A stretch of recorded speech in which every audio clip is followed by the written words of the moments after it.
Turn to this side will increase the hydraulic pressure for the hydraulic press.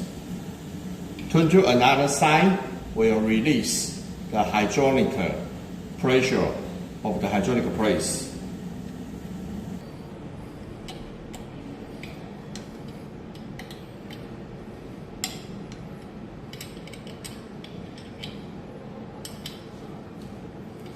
The oil will relieve from the safety valve.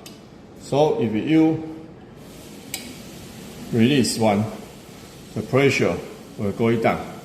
This is the safety valve function. So if you operation the hydraulic press, but you find you can increase to 35 tons, you must turn this harder. For right now, the hydraulic press, the pressure over 35 tons. So if you need to adjusting this safety valve,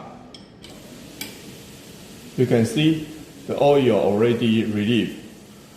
So in this case, when the overpressure safety valve begin functional, they will be okay.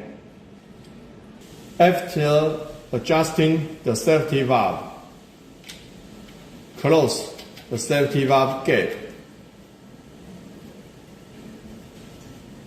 and using the wrench to little tight will be okay.